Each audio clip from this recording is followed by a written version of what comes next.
Okay, so I have a question for you, and I'm warning you, this one might hurt a little. Oh, this sounds fun already. When you say you've learned something, Yeah. a new workflow for your job or that language app you've been using, Yeah.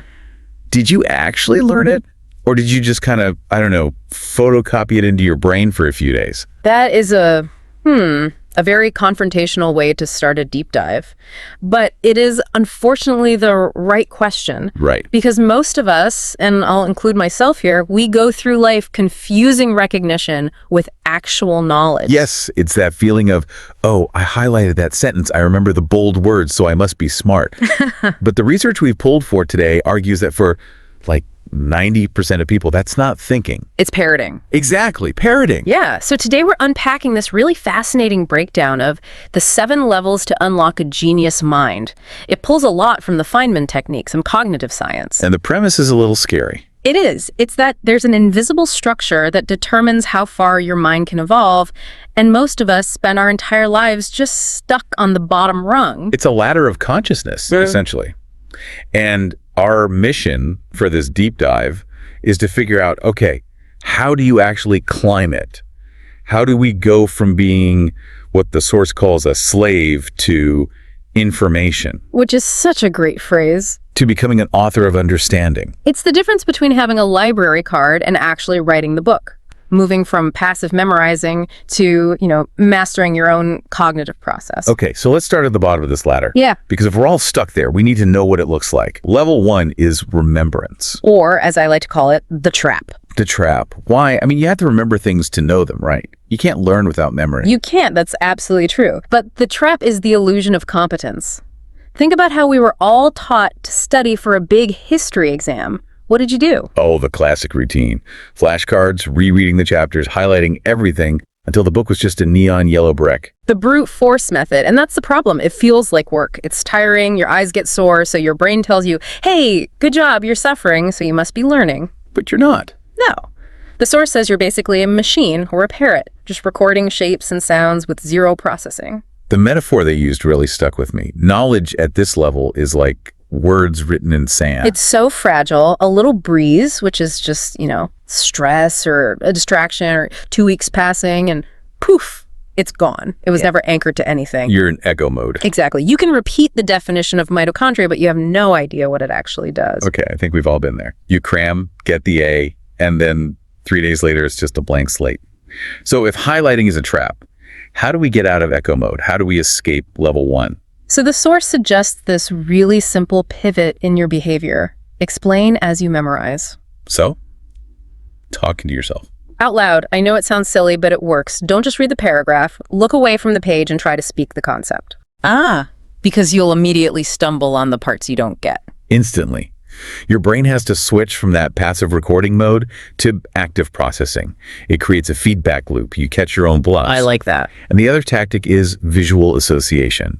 Our brains are wired for images and places, not abstract text. So if you can turn a concept into a weird mental image or put it in a room in your head, you're driving a stake into that sand. Okay, so stop highlighting. Start talking and visualizing. Let's say we do that.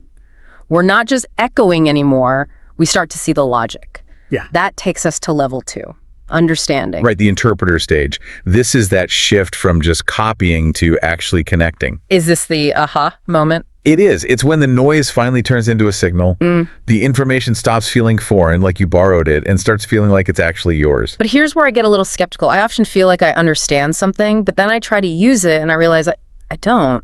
How do you know for sure? Well, the source has a litmus test for this, and it is brutal. Yeah. You only truly understand something if you can explain it to someone else, like a friend or a child, without looking at your notes. And crucially, without using all the jargon from the book. That's the key. If you're still using the author's fancy words, you're probably still parroting, you're hiding. But if you can strip all that away and explain the core concept simply in your own words, then you've got it. It's like the difference between knowing the name of a bird and knowing how it flies. Exactly what Richard Feynman used to say.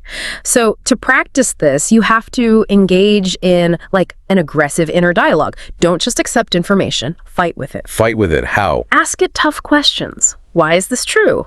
Or what if the opposite were true? How does this connect to that thing I already know? You have to treat it like a living thing, not a statue.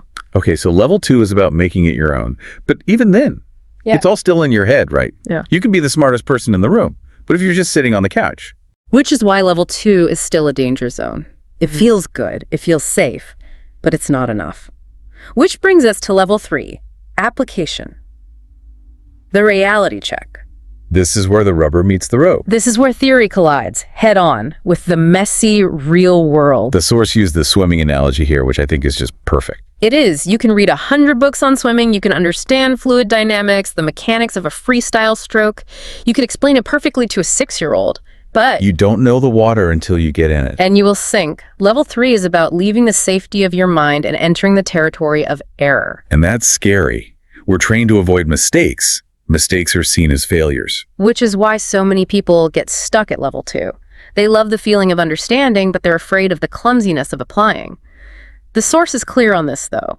At this level, mistakes are not failures. They are data. They're feedback. Exactly. You have to fail fast. So if I'm listening to this and I want to force myself into level 3, what's a practical step? Go apply it is a bit vague. You apply one concept at a time, immediately. Don't wait to finish the course. If you learn a new Excel formula, stop and go use it on a real problem, right now. If you read a negotiation tactic, go try it gently on your barista. Externalize it. Prove it exists outside your own brain. Yes. Write a short text, record a video, build a tiny prototype. If it stays in your head, it rots. Okay, so we've applied it. We can do the thing. But at level 3, we're still looking at things in isolation. One problem, one solution. How do we start to see the bigger picture? We move to level 4, analysis. This is the systemic view. This sounds a bit more academic. It's more strategic, actually. At level 3, you're using the hammer. At level 4, you're looking at how the hammer, the saw, and the nails all fit together in the workshop. You stop looking at isolated facts and start seeing the invisible connections. So instead of just event A, then event B, you see how A caused B, or how they're both driven by this other factor C. You got it. You're moving from linear thinking to systemic thinking. You're seeing the whole web. But this has to be slower, right? You can't just snap your fingers and see the whole system. And that's a really important point. Level 4 requires a pause. We live in a world that just values speed above everything. Right. But the source says, if it feels difficult, if it feels slow, that's a good sign. It means your brain is expanding, building that mental map. I like that. The mental map. It's like you're the detective with the corkboard and the red string connecting all the photos. Right. And to practice this, you can use a contrast table. Take 2 concepts, say capitalism and socialism, and list their differences, their causes, and their consequences side by side. You force them into a dialogue. Or they mentioned relational mind maps. Yes. Which are so much better than normal mind maps. You don't just connect words randomly. You draw a line and label the relationship. This causes this, or this contradicts this. You're defining the architecture of the knowledge. Precisely. Okay, so now we see the web. We see all the connections. But that leads to a very modern problem. We're drowning in information. Just because 2 things connect doesn't mean either of them are important. And that is the perfect transition to level 5, judgment, or the filter. This feels like the most necessary skill for right now. It's the only antidote to information overload. The source makes this profound distinction between wisdom and intelligence. Intelligence is understanding the world. And wisdom is deciding what matters within it. Yes, it's prioritization. It's about the power of ignoring. Ignoring, that sounds bad, like being ignorant. No, it's active ignoring. It's strategically deciding what not to pay attention to because you've judged it to be irrelevant or low quality. You stop being just a student taking in everything and you become a decision maker. But how do we develop that? It's so easy to just be a cynic and say, oh, it's all fake news. That's not judgment. That's just laziness. Right. The key is to create value hierarchies. It's a conscious exercise. For any topic you ask, what is essential here? What is just interesting detail? And what is just noise? You're actually grading the information as it comes in. You are. And there was this quote in the source I loved. Discernment is born in the silence between stimulus and response. Wow, that's powerful. But judge well, you have to suspend that immediate conclusion. Don't just react. Pause. Evaluate the source, the logic, the context. Then you decide. That pause is a superpower. Okay, so we've filtered the info. We know what's important. What do we do with the good stuff? We play. We move to level 6, creation, the innovator. Ah, finally.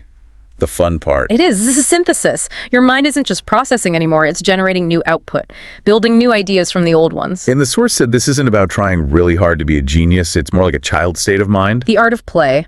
Innovation comes from a relaxed, curious mind.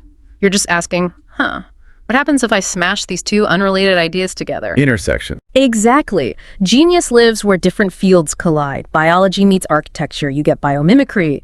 Psychology meets tech, you get UX design. It's all about breaking down the silos. So to be an innovator, I shouldn't just go deeper in my own field. I should look sideways. Absolutely. The source suggests practicing with the what-if method. Just change the rules. What if we ran this business process in reverse? What if we had zero budget? Even if the question is absurd. Especially if it's absurd. The process of asking the question is what unlocks that creative layer. You're no longer following a path, you're cutting a new one. So most people would think that's the top. Creation, innovation, making something new. But there's one more level.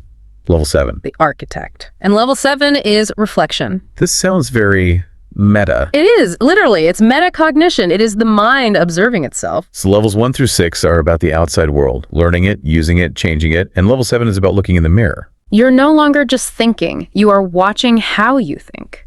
You become the operator of your own mind. You start to recognize your own lazy patterns. Oh, I always get bored when a topic gets abstract. Or I tend to dismiss data that contradicts what I already believe. You're debugging your own mental code. That is a perfect way to put it. The focus shifts from the content you're learning to the process of learning itself. You become your own method. And why is this the top? Why is it higher than creation? Because creation without reflection is just chaotic. It's not sustainable. Reflection makes you efficient, adaptable. The source describes learning as a spiral, not a straight line.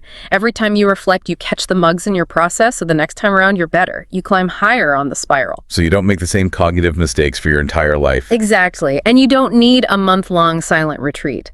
The suggested habit is simple. 10 minutes a day. Ask yourself one question. Okay. Is my mind creating or repeating? Oof.